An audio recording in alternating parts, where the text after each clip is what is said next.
안녕하세요. 미술수업수다 미수다의 안나쌤입니다. 지난 영상에서 젠탱글 패턴 연습의 1차 시 수업과 젠탱글 오너먼트와 관련된 이야기들을 나눠보았습니다.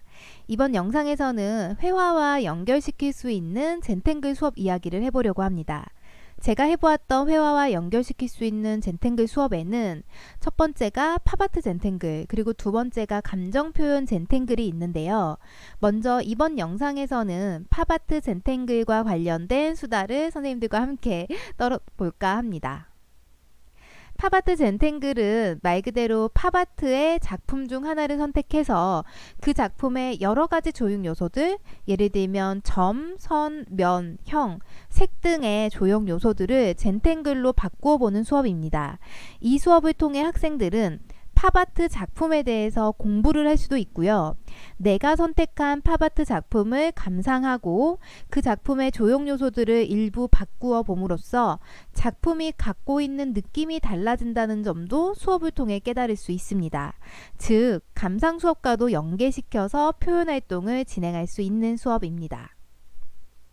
제가 팝아트 젠탱글 수업을 어떻게 진행했는지를 학생이 선택했던 팝아트 작가의 한 작품을 살펴보면서 이야기를 나눠보는 것이 좋을 것 같습니다. 이 작품은 팝아트 작가 로이 리히텐슈타인의 물에 빠진 여인이라는 그림입니다. 리히텐슈타인은 그 만화의 한 장면을 캔버스로 옮겨 확대해서 그린 작품으로 유명한 화가인데요. 중학교 2학년 학생이 직접 마음에 드는 팝아트 작가의 작품을 선택하였고, 이 작품과 젠탱글을 연결시켜서 그림을 완성하기로 하였습니다. 자, 여기 보시는 왼쪽 그림은요, 리히텐슈타인의 작품이고요. 오른쪽 이 그림은 팝아트 젠탱글 수업을 저와 함께 한 중학교 2학년 학생이 그린 그림입니다. 정말 잘 그렸죠?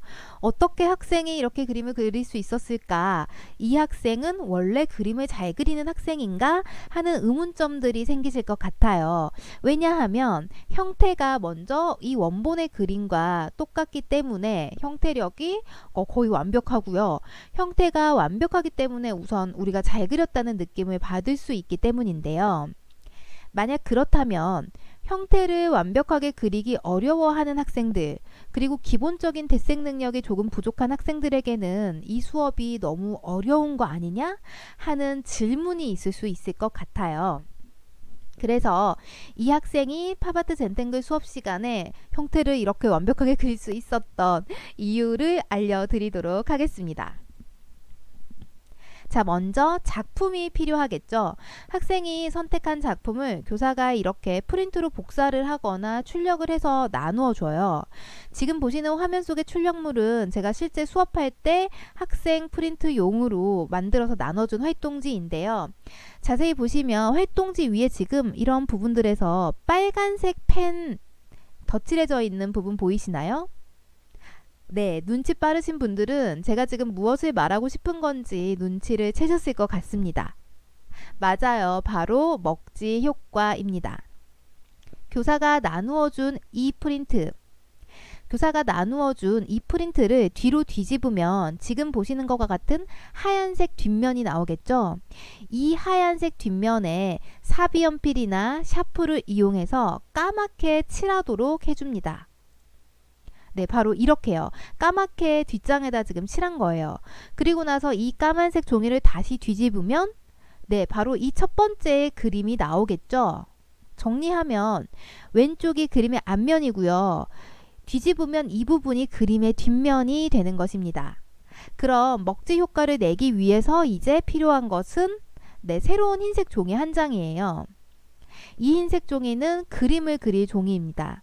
이제 우리 교사들이 익히 알고 있는 먹지 효과를 내기 위해서 그림을 그릴 종이 위에 바로 그림의 앞면이 오도록 종이를 겹쳐 놓으면 되겠죠.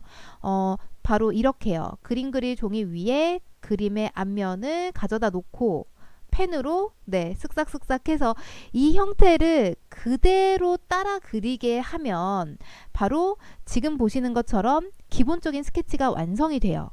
지금 앞에 있는 그림하고 지금 이 그림은 다른 그림이에요, 선생님들. 하지만 지금 어떤 그림이든지 간에 먹지 효과를 이용해서 그림을 그리고 나면 이런 식의 작품이 나와요. 이런 식의 스케치가 완성이 되죠. 물론 지금 보시는 거는 스케치를 한번 떠낸 다음에 학생이 이 위에다가 다시 한번 네임펜이나 두꺼운 펜으로 그림 형태를 따라서 그린 거예요. 그럼 이 이후에는 이제 자연스럽게 자신이 1차시 수업에서 연습했던 젠탱글 패턴들을 사용해서 자유롭게 작품을 완성하기 때문에 아주 쉽게 작품을 진행할 수 있게 됩니다. 그럼 완성된 학생들의 작품을 함께 보실까요? 이 세 장의 작품은요, 리히텐슈타인의 이 울고 있는 여인의 한 작품을 수업 시간에 3명의 학생들이 각기 다르게 젠탱글로 표현해 본 결과물입니다. 같은 하나의 작품을 선택해서 수업을 진행했지만 세 가지 작품이 가지고 있는 그림의 느낌이 정말 다르지 않나요? 저는 이 수업이 단순한 젠탱글 표현 활동으로만 끝나는 게 아니라 조형 요소와 원리라는 미술 표현의 중요한 이론과도 연결시켜서 감상 수업을 진행할 수 있다는 가능성을 보여준다고 생각해요. 예를 들면 점, 선, 면, 색 등의 조형 요소는 작품에 어떤 영향을 미칠까? 점, 선, 면, 색 등의 조형 요소가 달라지면 작품의 느낌이 어떻게 달라질까와 같은 이론 수업 역시 가능하게 됩니다. 지금 보시는 이 활동지는요, 제가 실제 순회에 나갔던 학교에서 학생들에게 나누어 주었던 활동지예요. 지금 보니까 좀 수정하고 싶은 부분들이 보이는데 우선 제가 했던 수업을 그대로 그냥 보여드리려고 수정하지 않고 가지고 왔어요. 저는 이 수업을 할 때 리히텐슈타인의 이 세 가지 작품 중에서 마음에 드는 한 작품을 고르게 했고요. 그 다음에 젠탱글로 본인들이 바꿔줄 부분을 선택하고 먹지 효과를 사용해서 스케치하도록 하였습니다. 그리고 팝아트 작품에 저처럼 이런 얼굴이 들어가게 할 때에는 얼굴 부분을 젠탱글로 바꾸게 되면 아무래도 어색하잖아요. 사람 얼굴에 뭔가 낙서가 있는 것처럼. 그래서 손이라든지 얼굴이라든지 이런 피부의 경우에는 젠탱글을 활용하지 않도록 했습니다. 그리고 이 활동지는 에듀넷의 그 티클리어 영상 페이지에 첨부 파일로 함께 올려놓았으니까 사용하고 싶으신 선생님들이 계시면 다운받아가지고 수업용으로 편집해가지고 사용하시면 될 것 같습니다. 마지막으로 이 수업 중학생 이상만 가능한 거 아니야? 라고 생각하실 분들을 위해서 제가 영재교육원 수업을 나갈 때 초등학교 5, 6학년 학생들이 했던 수업 과정 사진을 보여드리려고 해요. 이게 바로 그 사진인데요. 이 작품은 아직은 미완성인 작품들이에요. 그러니까 진행 중간에 제가 찍어 놓았던 사진이죠. 어느 정도까지 수업이 진행된 거냐면 연필로 스케치를 하고, 그러니까 팝아트를 먼저 선택하고 연필로 스케치를 하고 연필 위에 네임펜으로 선을 따고 그 위에 채색과 함께 젠탱글 패턴을 이제 만들어 나가는 과정 중에서 찍은 사진이에요. 물론 영재교육원의 수업을 받는 학생들이기 때문에 기본적으로 미술 실력이 갖춰진 아이들이었는데요. 제가 생각했을 때는 초등학교 고학년이라면 선택하는 작품의 난이도를 선생님들께서 조금 낮춰주신다면 초등학교 단계에서도 충분히 진행할 수 있을 거라는 생각이 들어요.